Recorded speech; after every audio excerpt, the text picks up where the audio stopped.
esperanza de vida. Pero ¿sabemos de qué se trata esta enfermedad en concreto?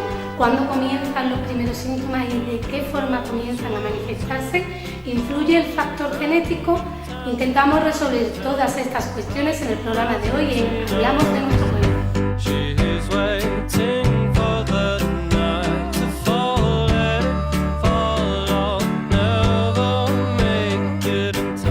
Para hablar de todos estos asuntos contamos con María José, una psicóloga experta en la materia que viene de la Asociación Sevillana de Lucha contra el Alzheimer y que nos va a presentar el proyecto que también se está desarrollando aquí en el municipio. Pues en estos días se ha celebrado una jornada concretamente sobre esta enfermedad, cómo repercute en las familias y las incidencias que hay en las zonas rurales. Muy buena, María José. Hola, ¿qué tal? A ver, cuéntanos un poco de qué enfermedad, porque bueno, se sabe la enfermedad del Alzheimer, pérdida de memoria.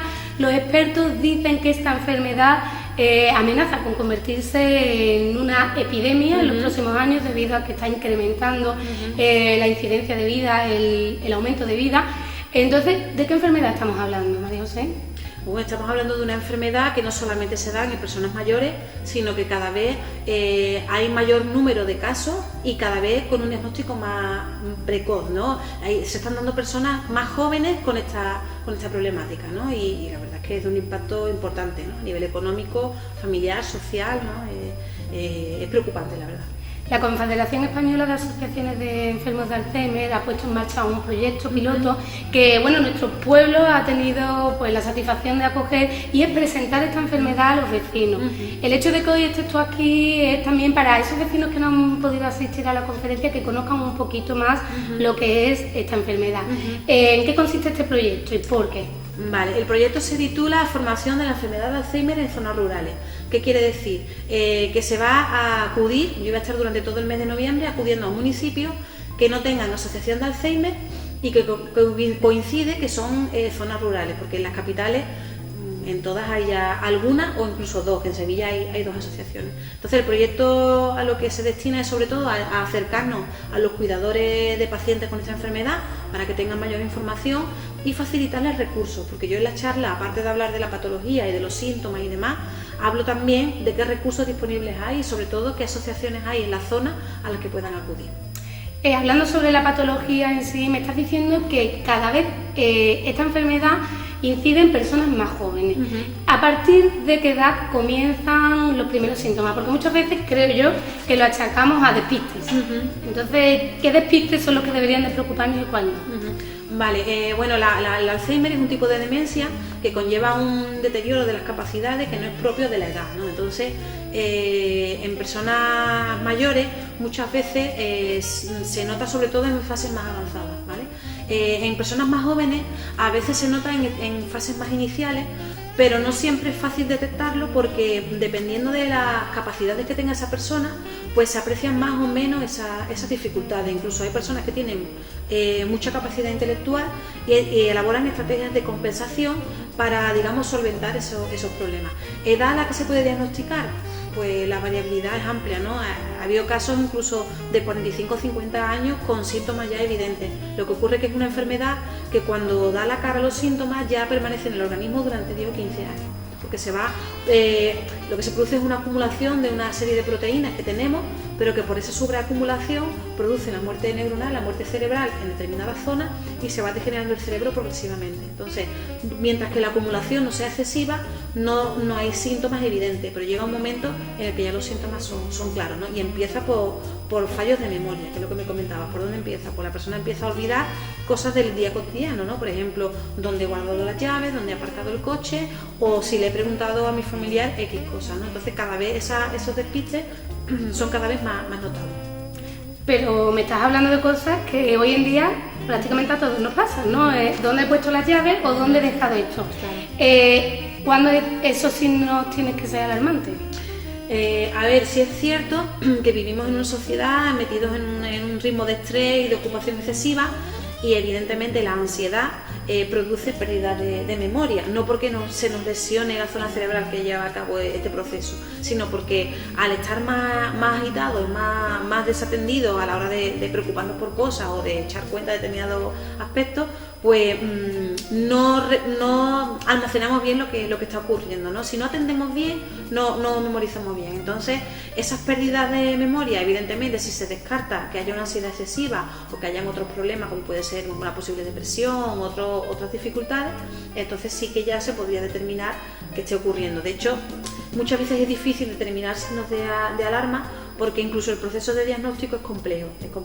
Pero sí es verdad que la persona que empieza a desarrollar síntomas de posible demencia no solamente tiene olvido, sino que tiene otras limitaciones, tiene una dificultad al hablar que no tenía antes a lo mejor, o empieza a dejar de hacer cosas que sí hacía, por ejemplo, si cocinaba muy bien, pues ya le cuesta más trabajo, en fin, que se nota que la persona ya no se comporta como antes, ¿no? O se vuelve más retraída, es que la variabilidad es muy amplia. En esos casos, ¿qué debe hacer la persona? ¿La familia o la persona afectada? La persona afectada, porque en esos momentos que está comenzando los primeros síntomas todavía pues puede tener cierta percepción de lo que le está ocurriendo, ¿no? Por regla general, cuando la persona afectada va al neurólogo es porque es la familia la que se da cuenta, porque en muchas ocasiones la propia enfermedad hace que no sea consciente de ese déficit, ¿no? Forma parte de los posibles síntomas que pueda tener. Entonces, normalmente los inicios suelen más trabajarlo la familia, ¿no? Y es la que realmente anima a la persona a ir al médico, a abordar esos problemas, ¿no? Porque incluso uno mismo a lo mejor lo achaca a otras cosas, ¿no? La verdad es que es complicado de determinar. Lo importante es siempre acudir al médico en una primera instancia, ¿no? Cuando uno nota dificultades, acudir al médico de cabecera, que el médico de cabecera valore. Lo que pasa es que muchas veces el médico de cabecera no tiene claro y le cuesta trabajo determinar si realmente es necesario ir al neurólogo, ¿no? ¿Qué es lo que provoca esta enfermedad? O sea, los síntomas que produce o cuál es la causa. La causa. La causa, no hay una causa única, ¿no? Es lo que se determina como que es una causa multifactorial. Hay muchos factores que inciden en la probabilidad de que esta enfermedad ocurra, ¿no? Muchas personas se preocupan de que puedan heredar esa enfermedad, ¿no? Por ejemplo, ¿no? Muchos familiares me dicen, bueno, si mi padre tiene Alzheimer, puede que yo lo tenga. Entonces yo los que trabajamos en esto solemos determinar que es probable que la tenga, pero no porque sea hereditaria, sino porque hay muchos otros factores que inciden en que podamos tener esta enfermedad, ¿no? En un porcentaje muy pequeño, apenas un 1%, el Alzheimer es hereditario. Es decir, que mi padre ha tenido Alzheimer, ha tenido un gen alterado que produce el desarrollo de esa enfermedad y yo heredo ese gen y desarrollo también la misma enfermedad. Pero el Alzheimer genético, como ya he dicho, es poco probable y sobre todo se debe pues a otros factores, ¿no? Se debe a la edad, cuanta más edad, más probabilidad de que la desarrollemos, el estrés, un factor de riesgo, los factores cardiovasculares, el tener hipertensión, colesterol, se miden también las carencias metabólicas, si hay déficit de vitamina o problemas de tiroides. Repercuten muchas cosas, muchas variables, ¿no? Y realmente no se sabe exactamente a qué se debe esta enfermedad. En cuanto al tema de la salud, la alimentación, el hacer deporte, ¿eso influye positivamente para no desarrollar la enfermedad o no tiene nada que ver? Sí, incluso no la evita, porque como ya expliqué antes, la enfermedad cuando ya da la cara lleva ya mucho tiempo produciéndose en el organismo, ¿no? Como ya explicaba, es una acumulación de una proteína que con el tiempo llega un momento en el que se evocan los síntomas, ¿no? Entonces, la velocidad a la que se produce esa acumulación va a depender también un poco de qué manera nosotros gestionamos nuestro propio cuerpo y nuestros hábitos de vida, ¿no? Entonces, si una persona que hace deporte, que se cuida y tal, puede ralentizar o posponer el desarrollo de la enfermedad, pues el hecho de tener la enfermedad y tener buenos hábitos ayuda a que los síntomas se den de una manera un poco más lenta, ¿no? Son factores protectores realmente. María José, ¿tendríamos alguna posibilidad de prevenir la enfermedad del Alzheimer? ¿Prevenirla al completo?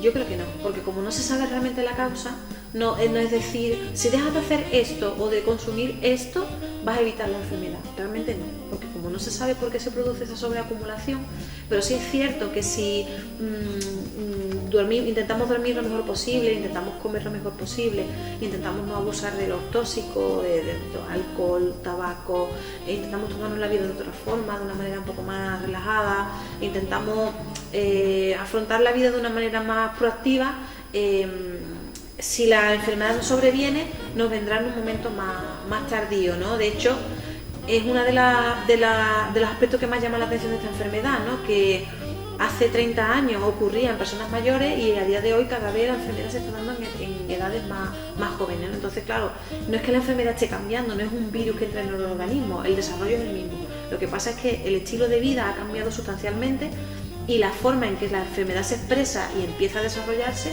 también ha cambiado, ¿no? Bueno, es otra cosa de las que se detecta es que muchas veces confundimos Alzheimer con demencia. ¿Se habla de lo mismo o qué diferencias hay? Vale, el Alzheimer es un tipo de demencia. Además es algo que en las charlas lo dejo muy claro al principio y que hoy, por ejemplo, he tenido la oportunidad de explicarnos aquí. La demencia es un proceso neurodegenerativo donde hay, aparte de pérdidas de memoria, otras pérdidas de capacidades, ¿no? Si la persona es muy mayor, si tiene más de 65 años, cuando le dan el diagnóstico es una demencia senil. Pero puede ser una demencia senil tipo Alzheimer o puede ser una demencia senil frontotemporal o de cuerpo de Lewy o de cualquier otro tipo, ¿no? La variabilidad es amplia. Pero luego hay casos en donde esa demencia, si son en personas más jóvenes, menos de 65 años, es lo que se determina como demencia presenil. Pero puede tener igualmente Alzheimer, es decir, puede ser una persona con demencia presenil con Alzheimer. Es decir, que realmente Alzheimer y demencia van de la mano, pero la demencia es un concepto más amplio y Alzheimer es un tipo de demencia. ¿Se puede fallecer por Alzheimer y por demencia?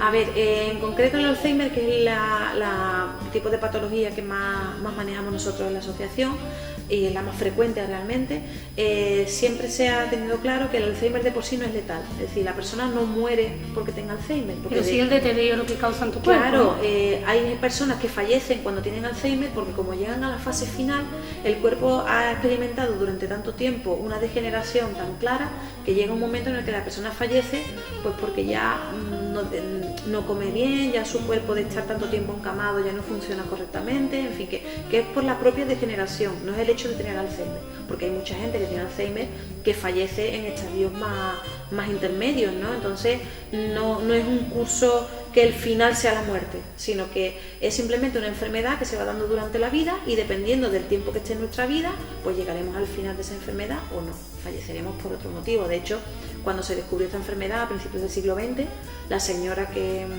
desarrollaba estos síntomas y que Alois Alzheimer, que fue el que lo descubrió, pues le hizo esa autopsia al fallecer y vio cómo funcionaba este tema y demás. De hecho, esta señora no falleció por el Alzheimer, falleció por infección por úlcera. ¿Esto qué quiere decir? Pues que eso, que no es letal, que son por situaciones que ocurren de manera paralela a esta patología. Bueno, creo que queda más o menos claro lo que es la demencia senil y lo que es el Alzheimer. Para esos vecinos que nos están viendo y que piensen que hay riesgos o que un familiar puede desarrollar esta enfermedad, ¿cómo afecta en una familia el que uno de los que la integran tengan o desarrolle lo que es la enfermedad del Alzheimer?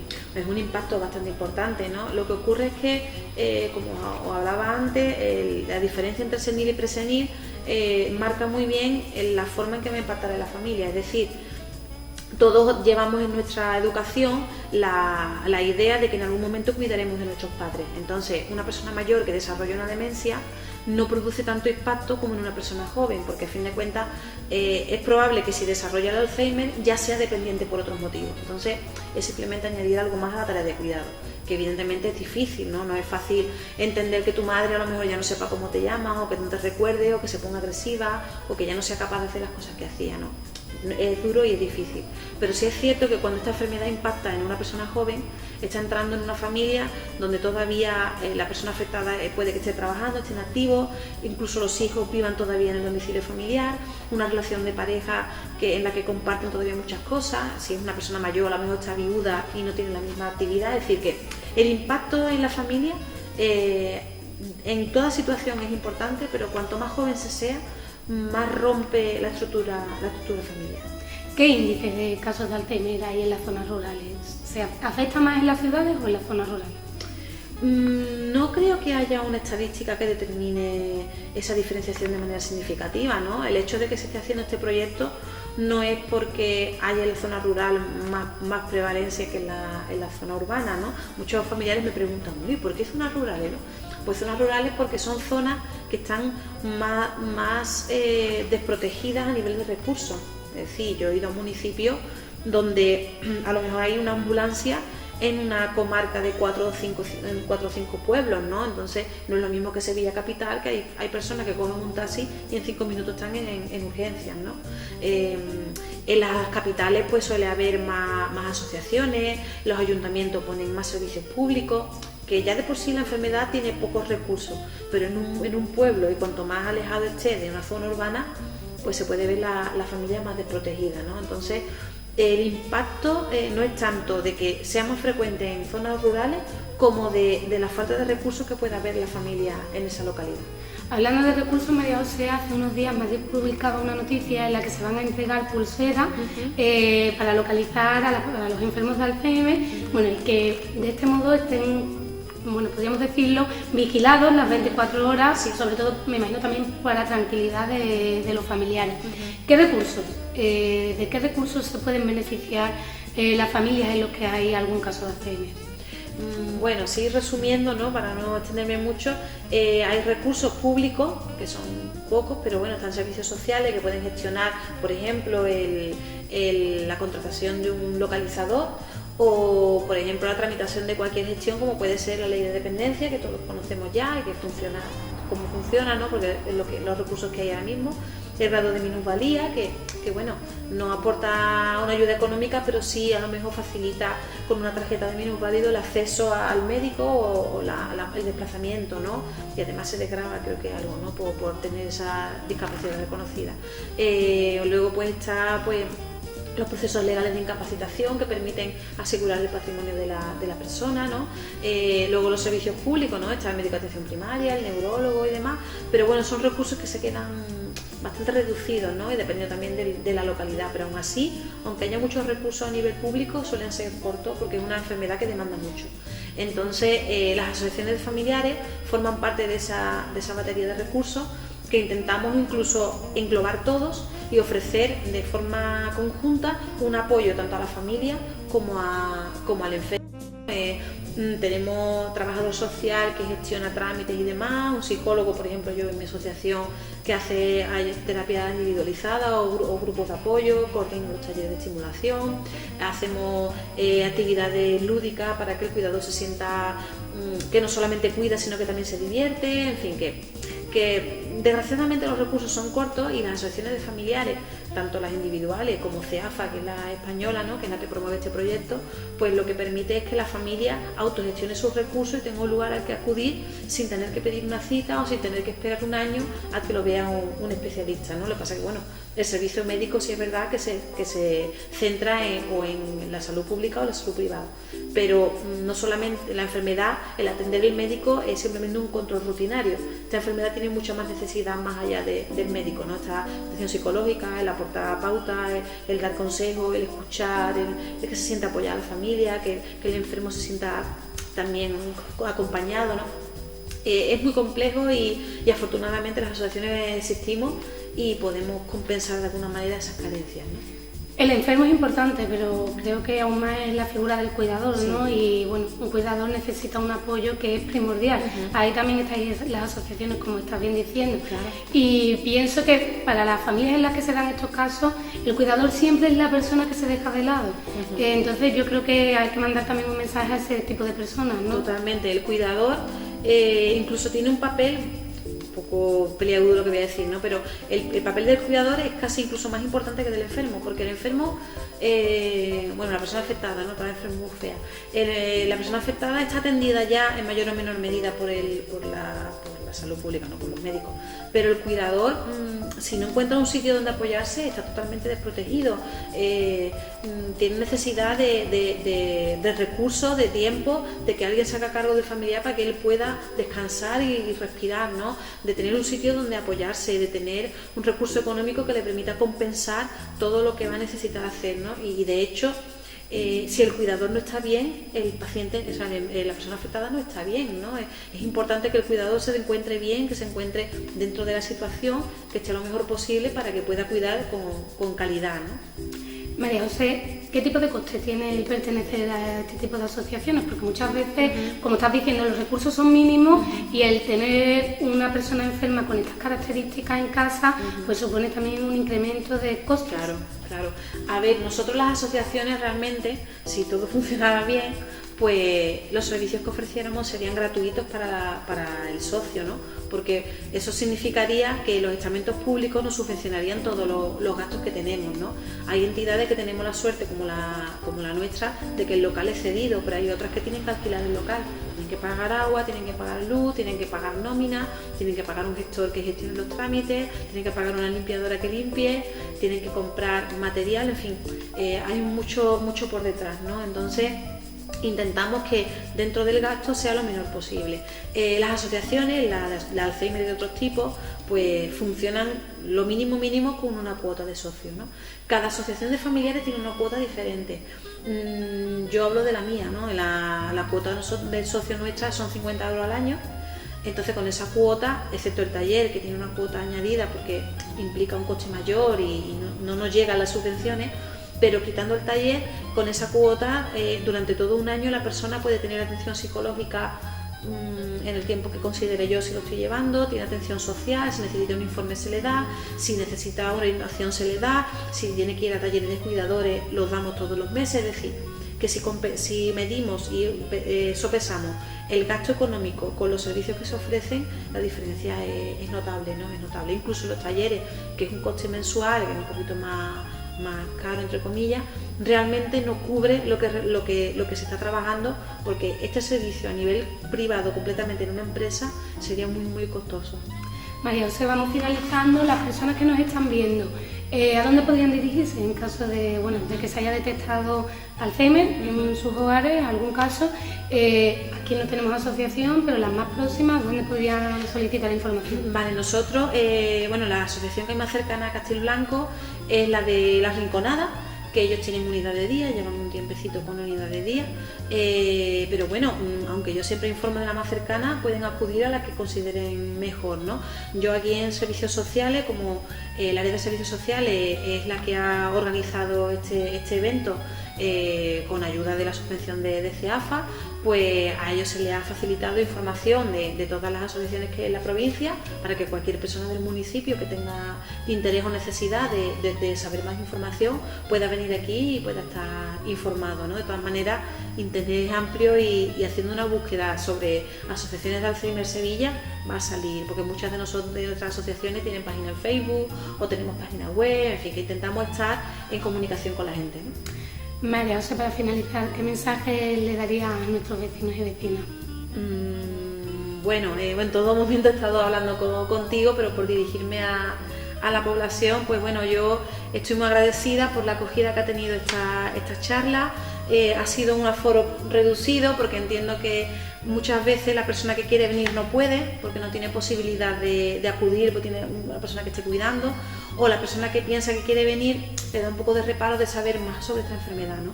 Yo lo que animo a que es una enfermedad que ninguno de nosotros estamos exentos de que nos ocurra, porque no se sabe la causa, y cuanta más información se tenga, antes se puede trabajar y antes se puede tratar esta enfermedad para que la evolución sea lo más lenta posible.